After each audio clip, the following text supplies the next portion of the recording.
जय गुरु जी संगत जी, जय गुरु जी। गुरु जी ने मैनू सत्संग अटेंड करने का हुक्म बख्शिया, तो मेरी पूरी संगत को जय गुरु जी, शुक्राना गुरु जी। गुरु जी अपनी ब्लेसिंग मेरी पूरी संगत पे बनाए रखे। ऑल ऑफ पीपल जो है सब पे बनाए, सबके दुख क्लेश सब कटें, सब अपने घर में खुशियाँ बाँटें। और वैसे भी गुरु जी का स्वरूप जब हम धारण कर लेते हैं तो गुरु जी अपने आप ही बंदे को बेड़ा पार लगा देते हैं। तो जय गुरु जी, शुक्राना गुरु जी, अनंतम अनंतम शुक्राना मेरे गुरु महाराज, मेरे मानव का। जय गुरु जी संगत जी, एक जय गुरु जी। संगत आंटी हैं जो लगभग 1.5 या 2 साल से गुरुजी से जुड़ी हैं। बड़ी ही आर्थिक और मुश्किल हालात रहे हैं। शादी अपने पसंद से की, पर थोड़े ही दिनों में आटे दाल का भाव पता चल गया। ससुराल वालों ने स्वीकार किया भी और नहीं भी। मुझसे भी फेसबुक के ज़रिए जुड़ी। कर्मों की ऐसी मार पड़ रही थी कि किसी भी क्षेत्र में सुख नहीं था, ना ही आर्थिक, ना ही मानसिक, ना ही शारीरिक। हर परेशानी अपने चरम पर थी। पति का भी कोई साथ नहीं था। बच्चे छोटे थे तो जिम्मेदारी इन्हीं को निभानी थी, और ऐसे में गुरुजी का सहारा मिल गया। गाड़ी आगे बढ़ी, पर ऊपर लिखे किसी हालातों में सुधार नहीं आया। संगतों का साथ और सत्संग का लंगर प्रसाद खाते हुए ये आगे बढ़ती रहीं। हर बात जो इनके साथ होती उसे गुरुजी की मर्जी मानकर खुश रहना सीख लिया। गुरुजी ने भी अपने मैसेज देकर इन्हें पग पग पर दिशा निर्देश दिए। ये चाहती थी कि गुरुजी इनके घर आएं, पर गुरुजी ने बता रखा था कि इनके कर्म अभी खराब हैं, पहले कर्म काटने होंगे। इन्होंने कर्म कटवाने शुरू किए, पर दिल में हर पल यही आस रही कि गुरुजी कब आएंगे। एक ऐसी संगत जो सोल को खुली आंखों से देख पाती है, इतनी निडर की नेगेटिविटी भी उधर न झांके, और ऐसी शुद्ध आत्मा की जब भी इनसे बात होती तो सोचती कि ये पिछले जन्मों के कर्म कैसे होते हैं कि आज जब इंसान कुछ गलत नहीं भी कर रहा तो उसे पुराना हिसाब चुकाना पड़ रहा है। गुरुजी और उनकी संगत के मैसेज से इतना तो पता ही चल चुका है कि इससे बचने का कोई उपाय है ही नहीं। आज नहीं तो कल हमें चुकता करना ही पड़ेगा। इन्होंने भी कमर कस ली कि जो भी उन तक आएगा वो भुगतेंगी। हंसते हंसते पर गुरुजी का हाथ ना छोड़ना। गुरुजी कभी भी हाथ नहीं छोड़ते। बार बार उनकी स्थिति दयनीय हालत में पहुंच जाती और किसी न किसी तरह से गुरुजी निकाल ही लेते। इनकी भक्ति की तो हमें दाद देनी होगी। इस भक्ति में इतनी शक्ति दे दी गुरुजी ने कि इनके कर्म बड़े ही तेज़ी से कटे। गुरुजी ने लॉलीपॉप पकड़ा दिया। ससुराल वालों ने प्यार देना शुरू किया। थोड़ी बहुत कमाई भी होने लगी। जहाँ ऐसे भी हालात हुए कि कल क्या बनेगा उसके भी राशन या पैसा घर पर नहीं होता, पर गुरुजी ने कभी किसी को भूखा नहीं सोने दिया। टेस्ट लेते गए और भक्ति और सेवा दोनों में पास होती गई। शायद पास हुई ही होंगी, तभी तो आज गुरुजी की मेहर बरस पा रही है। कल जो टेस्ट हुआ उसमें शायद फ़ेल हो जाते, जबकि हमारे पास सभी साधन हैं। एक संगत ने इन्हें फ़ोन किया कि एक लड़की है जो उनके पड़ोस में काम करती है। अचानक पड़ोसियों ने दूसरी मेड रख ली है और वो लड़की बेघर हो गई। संगत उस लड़की को अपने घर में रखना चाहती थी, पर परिवार में से असहमति मिली। अब इनसे पूछा गया कि क्या ये उसे रख लेंगी।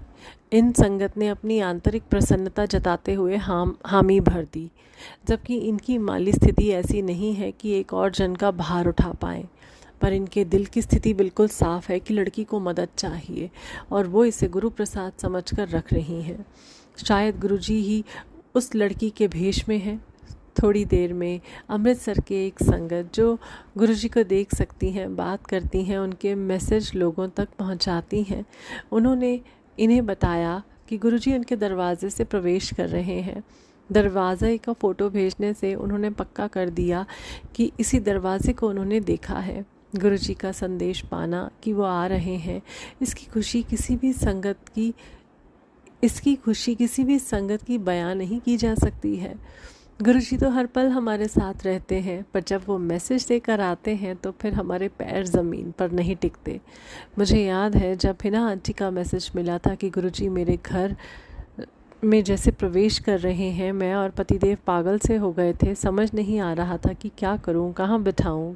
क्या बनाऊं, बस खुश थे हम, बहुत खुश। ऊपर वाली संगत का भी हाल कुछ ऐसा ही है, खुशी और शुक्राने में बस रोई जा रही थी। फिर जैसे गुरुजी की इच्छा, उन्होंने गुरुजी को सत्संग का आमंत्रण भेजा। इन संगत की चर्चा यहाँ ये समझाने के लिए कर रही हूँ कि हमारा कितना भी बुरा वक्त चल रहा हो, कितना भी लंबा चलने वाला हो, यदि हमारे सर पर गुरुजी का हाथ है और हमें उन पर पूरा भरोसा है कि वो जो भी कर रहे हैं हमारी भलाई के लिए है, बस थोड़ा सा धीरज ही रखना है। समय कैसे गुजर जाएगा पता ही नहीं चलता। गुरुजी तो कुछ भी कर सकते हैं, हम उन्हें अपने सही भाव तो अर्पण करें। गुरुजी ने एक बार अपने मैसेज में कहा कि हमारे कर्म बुरे हो सकते हैं, जिसे काटने में हो सकता है कि 40 साल लग जाएं, पर जो भी संगत समर्पण कर देती है उसके ये 40 साल, 40 महीने या 40 सप्ताह या फिर 40 दिन में भी साफ हो सकते हैं। बस गुरुजी की मेहर मिलनी चाहिए। गुरुजी की मेहर हमेशा अपने सच्चे और शुद्ध हृदय वाले भक्तों पर पड़ती ही रहती है। हमें बस अपने अंतःकरण को शुद्ध करना है और इसके लिए ही गुरुजी ने चाय प्रसाद, लंगर, जल प्रसाद, सत्संग सेवा और सिमरन दिए हैं। जो भी मिले स्वीकार करते हुए आगे बढ़े। कुछ भी हमारा नहीं है, जो कुछ है सब उसी का है। क्या भगवान इसी को कहते हैं कि पता भी ना चले और खेल खेल में जीवन बख्श दे, पता ही ना चले और ज़ीरो का हीरो बना दे, पता ही ना चले और ज़िंदगी मौत पर भारी पड़ जाए। ये सब और भी बहुत कुछ गुरुजी करते हैं। बड़ी शान महसूस करती हूँ ये बोलकर कि भगवान को हमने देखा, पहले शरीर में और फिर इस अगम अगोचर रूप में। भगवान का ऐसा एक रूप का ही सत्संग किसी संगत ने शेयर किए हैं कि कैसे सत्संग में गुरुजी अपने सिंहासन पर विराजमान है। वे एक मिट्टी का शिवलिंग बनाते हैं और देखते ही देखते वह शिवलिंग साक्षात शिवजी में बदल जाता है। जिन्होंने अपना दिव्य स्वरूप यानी बड़ा स्वरूप दिखाया, जो पारदर्शक था, जिससे गुरुजी सिंहासन पर विराजमान दिख रहे थे। फिर इन्होंने सारे देवी देवताओं को हाथ जोड़े लाइन में खड़े देखा, गुरुजी के दर्शन जो करने आए थे, सत्संग सुनने आए थे। हर बार ये कहा जाता है कि बड़े मंदिर में जब हम जाते हैं लाइन में लगकर हमें अच्छा व्यवहार रखना है, क्योंकि हमें पता नहीं है कि कौन सी सोल है, कौन जिंदा इंसान। मेरे साथ आजकल अक्सर ये हो रहा है कि किसी सत्संग में जाती हूँ तो कोई कहता है कि आज वो पहली बार आया है, तो मुझे आश्चर्य होता कि इसे तो मैंने कई बार इन सत्संग में देखा है। कल भी किसी बच्ची से ये कहना पड़ा कि वो आती तो रहती हैं सत्संग में। अब ये कैसी पहेली है जिसका जवाब गुरुजी पहले ही दे चुके हैं कि हमारी सोल यहाँ से वहाँ यात्रा करती है।